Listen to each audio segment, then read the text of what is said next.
परित्राणाय साधूनां विनाशाय च दुष्कृतां धर्म संस्थापनार्थाय संभवामि युगे युगे।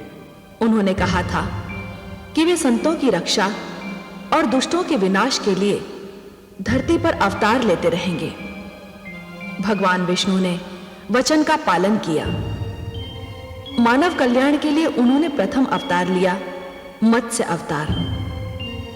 मत्स्य रूप में उन्होंने वेदों की रक्षा की थी, जो मानव कल्याण के लिए विष्णु के मुख से प्रकट हुए थे। यहीं से जीव के विकास की कथा भी प्रारंभ हो गई।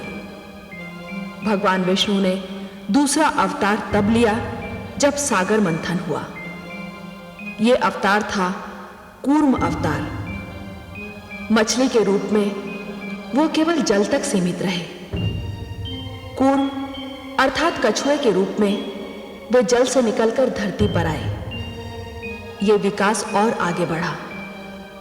विष्णु का तीसरा अवतार था वाराह अवतार, जिसमें उन्होंने वाराह रूप लेकर दानव हिरण्याक्ष को मारा था। वाराह रूप में उन्होंने जल, धरती एवं दलदल पर विजय प्राप्त की। उनका चौथा अवतार तब हुआ जब हिरण्यकशिपु नाम के दानव ने स्वयं को ईश्वर घोषित कर दिया। इस प्रकार भगवान विष्णु ने अपना चौथा अवतार लिया, नृसिंह अवतार। वे आधे पशु थे, आधे मानव। यहां से विकास की क्रिया पूर्ण हुई और मानव रूप में भगवान विष्णु ने राक्षस राज बलि को बांधने के लिए वामन अवतार लिया। पांचवा अवतार उन्होंने तब लिया जब क्षत्रियों का अभिमान अत्याचार की सीमा को लांघ गया। तब विष्णु ने अंशावतार लिया, परशुराम अवतार। और अब धरती पर पुनः धर्म की स्थापना के लिए, राक्षसों का आतंक समाप्त करने के लिए प्रथम बार भगवान विष्णु ने लिया है संपूर्ण मानव अवतार। उनकी बाल लीला तो आपने मेरे संग देखी है। आज बड़ा ही शुभ दिन है। आज मेरे साथ साथ समस्त अयोध्या वासियों के नयन युवा श्री राम के दर्शन का अमृत पान करेंगे।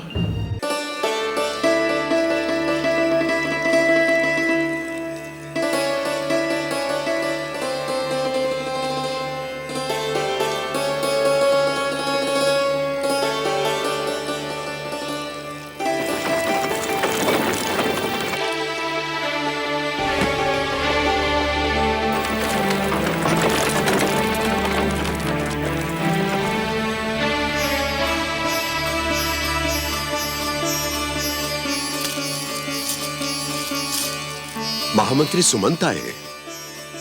लिवाने आए हैं। ये मेरे राम को ले जाएंगे। मोह अंधकार होता है देवी, और यह हम आश्रम वासियों को शोभा नहीं देता। ममता को मोह मत कहिए, स्नेह को अंधकार मत कहिए स्वामी। वो भी श्री राम का स्नेह, वो तो सारे संसार की क्रूर से क्रूर विमाता के हृदय में ममता का मोह भर दे। मैं राम की विदाई न देख पाऊंगी। मैंने इन चारों राजकुमारों को पहले ही विदा का आशीष दे दिया है। मैं राम की विदाई न देख पाऊंगी।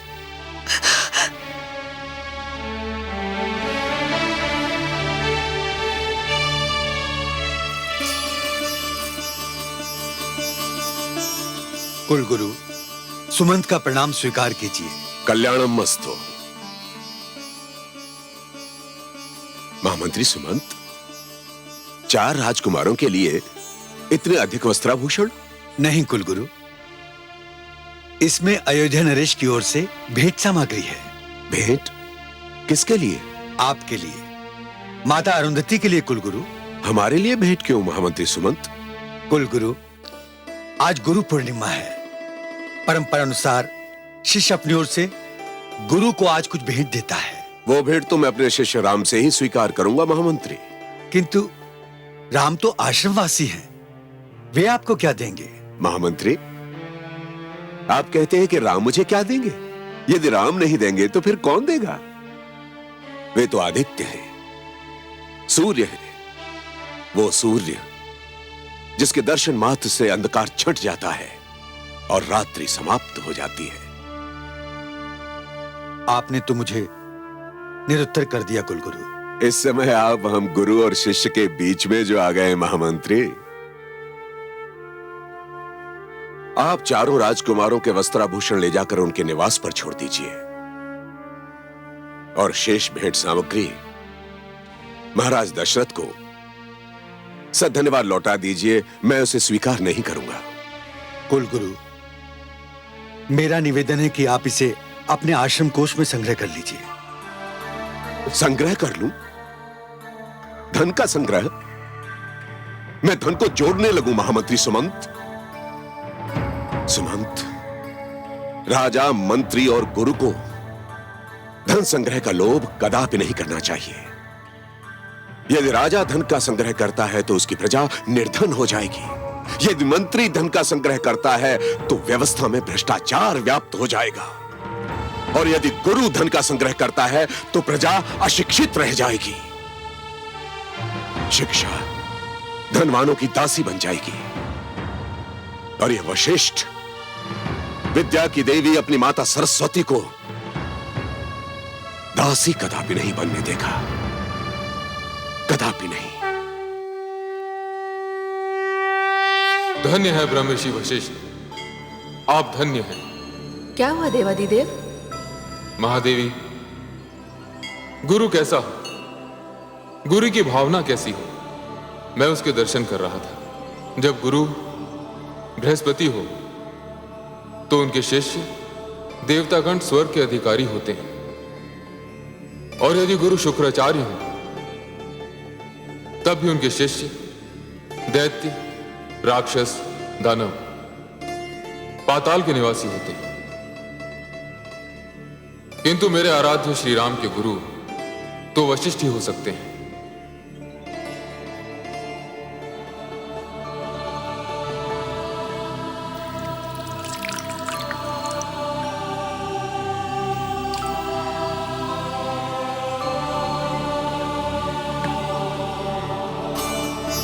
ये अर्घ आपने किसको दिया स्वामी? उन्हें जिन्होंने मानवता की व्याख्या करने के लिए मानव रूप में जन्म लिया है, जिन्होंने मानव अवतार धारण करके यह सिद्ध कर दिया है कि मानव सृष्टि की सर्वश्रेष्ठ रचना है। आज एक महान शिष्य अपना विद्यार्थी जीवन समाप्त करके एक महान गुरु से विदा लेने वाला है। महादेवी, आज मेरे राम गुरु पूर्णिमा के दिन अपने गुरु को क्या भेंट करेंगे, मैं इसकी प्रतीक्षा में हूं।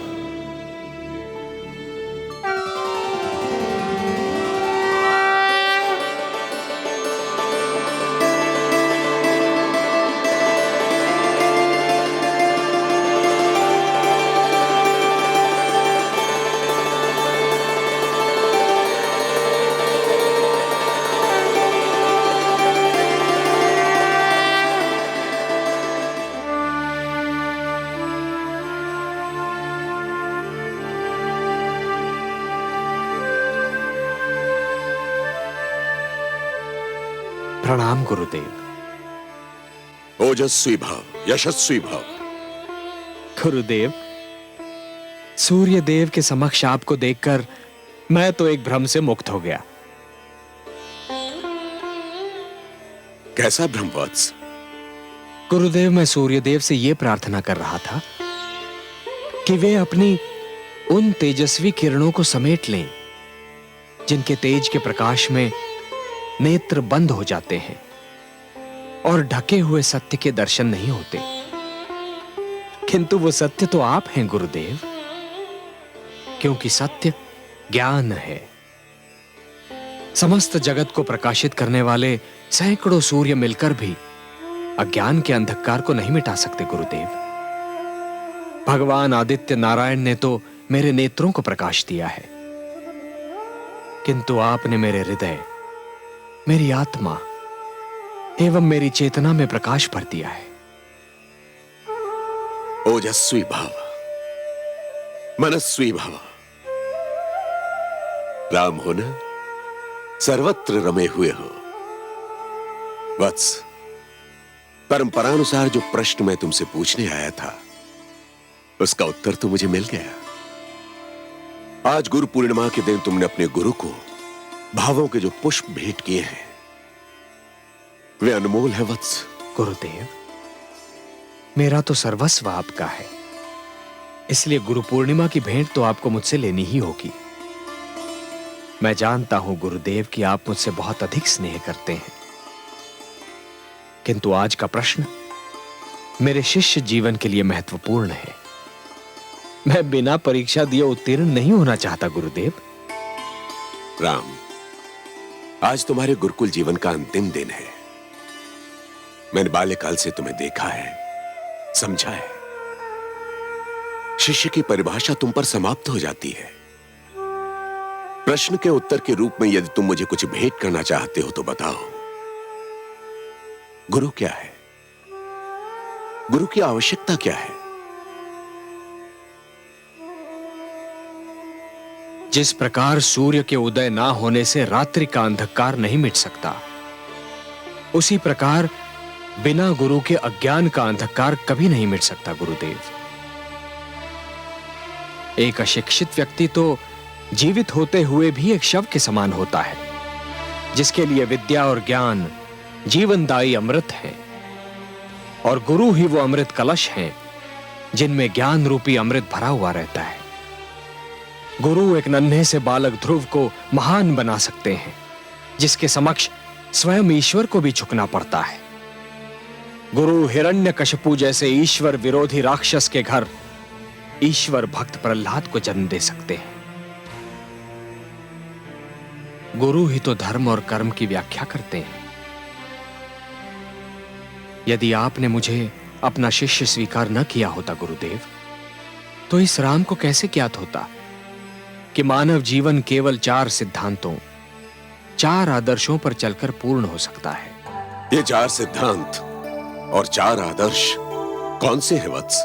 गुरुदेव, प्रथम आदर्श है सत्य का मार्ग, सत्यम वद। दूसरा आदर्श है धर्म का आचरण, धर्मंचर। धर्मात्मा केवल वही व्यक्ति हो सकता है गुरुदेव जो मर्यादा का पालन करता है। इसीलिए मेरे लिए मर्यादा ही धर्म का दूसरा नाम है। गुरुदेव, जहां मर्यादा नहीं हो वहां धर्म नहीं है। तीसरा आदर्श है आत्मनिरीक्षण, स्वाध्याय। स्वाध्यायान मां प्रमदः। जब व्यक्ति स्वयं के अंतर में झांक कर देखता है गुरुदेव, तब उसे अपने उत्तरदायित्व का ज्ञान होता है, जिसका पालन अवश्य होना चाहिए। और चौथा एवं अंतिम आदर्श है अपने लक्ष्य का ज्ञान, और उस लक्ष्य की प्राप्ति के लिए सही दिशा का ज्ञान। यदि दिशा सही हो गुरुदेव, तो लक्ष्य बड़ी सरलता से प्राप्त हो सकता है। अन्यथा एक दिशाहीन व्यक्ति आजीवन भटकता रहता है गुरुदेव। वत्स राम, गुरु ने तो सिद्धांत बता दिए, ये मार्ग दिखा दिया, परंतु सिद्धांतों का पालन करना और इस मार्ग पर चलना भी तो आवश्यक है। यदि शिक्षा को जीवन में न उतारा जाए तो उसका क्या लाभ है वत्स? तुम अपने जीवन में इस शिक्षा को उतारो, यही इस वशिष्ठ के लिए गुरु पूर्णिमा की भेंट होगी। गुरुदेव, आज ये दाशरथी राम आपको वचन देता है कि जीवन भर सत्य के मार्ग पर चलूंगा, परिणाम जो कुछ भी हो सदैव मर्यादा का पालन करूंगा, किसी भी मूल्य पर। अपने अंतर से अपनी दृष्टि कभी नहीं हटाऊंगा, अपने उत्तरदायित्व के पालन में कोई बाधा नहीं आने दूंगा। दिशा ज्ञान के बिना किसी भी पथ पर पग नहीं रखूंगा, और जिस पथ पर पग रखूंगा अपने लक्ष्य की प्राप्ति तक चलता रहूंगा। स्वयं के प्रिय से प्रिय की पुकार पर भी पीछे मुड़कर कभी नहीं देखूंगा। हे गुरुदेव, आज गुरु पूर्णिमा के दिन ये राम की गुरु दक्षिणा है। स्वीकार कीजिए गुरुदेव, स्वीकार कीजिए। आज शरयू के तट पर यह राम का दृढ़ संकल्प है।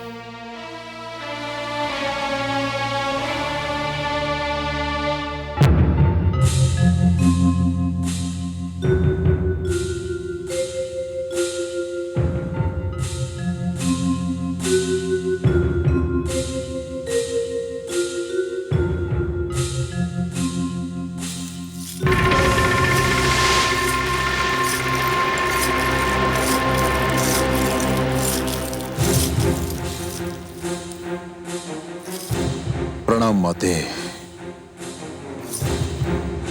माते, आज आपका पुत्र रावण नहीं, आपका शिष्य रावण आपके चरण स्पर्श करने आया है। आप तो मेरी माता भी हैं और मेरी गुरु भी।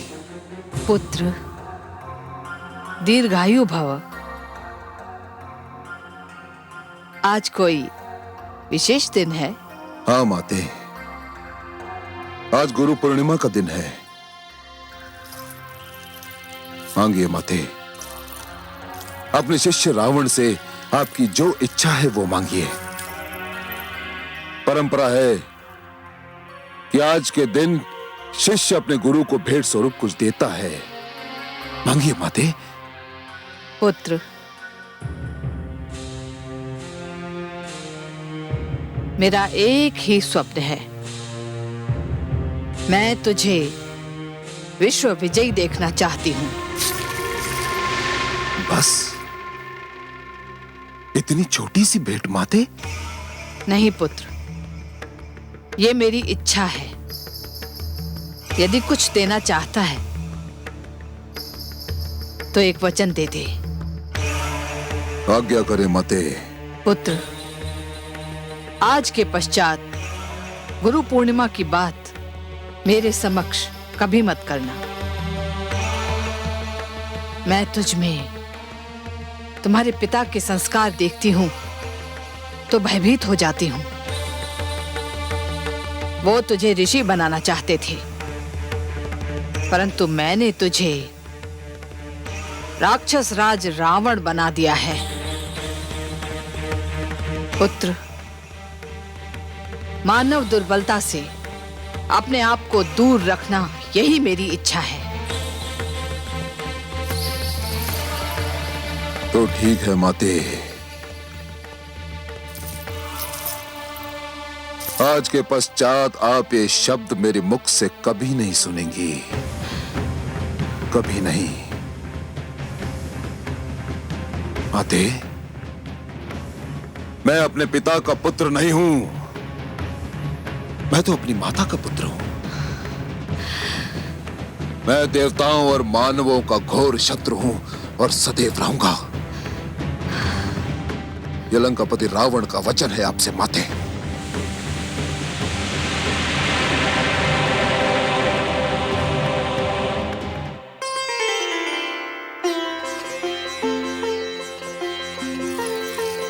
उठो अनुजों, भरत, शत्रुघ्न, लक्ष्मण, आज का गुरु पूर्णिमा का दिन अत्यंत शुभ है। भ्राताश्री, आप हम सब में ज्येष्ठ हैं।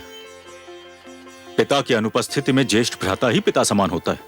हाँ भ्राताश्री, गुरुदेव के समक्ष भेंट स्वरूप मैंने उन्हें यही वचन दिया है कि मैं सदैव आपकी छाया बनकर रहूंगा। जहां श्री राम होंगे वहीं लक्ष्मण। भ्राताश्री, गुरुदेव को अपनी इच्छा से मैंने भी यही वचन दिया है। हाँ अनुज, तुम सब जानते हो मैं तो श्री रामचरण अनुरागी हूं। यदि कोई त्रिलोकी समक्ष समस्त ब्रह्मांड का राज्य देकर भी मुझसे आपको मांगे, यदि आपको त्याग कर मुझे ईश्वर भी प्राप्त हो, तो भी मैं कभी स्वीकार नहीं करूंगा। मैं तो आपका अनुज भी हूं एवं सेवक भी। भारत, मुझ पर तो आप दोनों ही भाव बनाए रखिए। भारत, भ्राताश्री। भारत, शत्रुघ्न, लक्ष्मण, कहते हैं कि शरीर में केवल एक ही हृदय होता है, किंतु यदि कोई श्री राम के वक्षस्थल को चीर कर देखे तो उन्हें मेरे 3 हृदय मिलेंगे। ये मेरे 3 अनुज।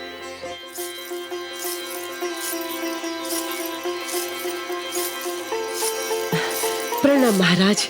प्रणाम धाय मां। अच्छा हुआ आप मिल गई।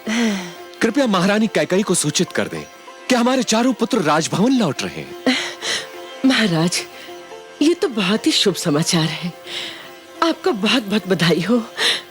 मैं अभी जाकर महारानी को सूचित करती हूँ कि मेरे भरत राजभवन लौट रहे हैं। अभी जाकर सूचित करती हूँ।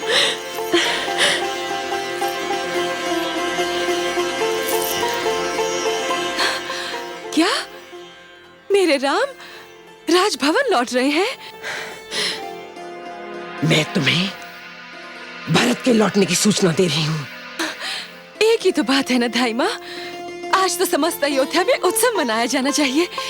मैं दीदी कौशल्या के कक्ष में जाती हूँ।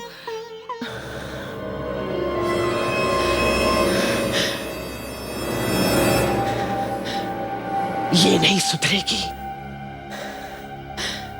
राम के लौटने से बहराई जा रही है। भरत के लौटने की कोई प्रसन्नता नहीं।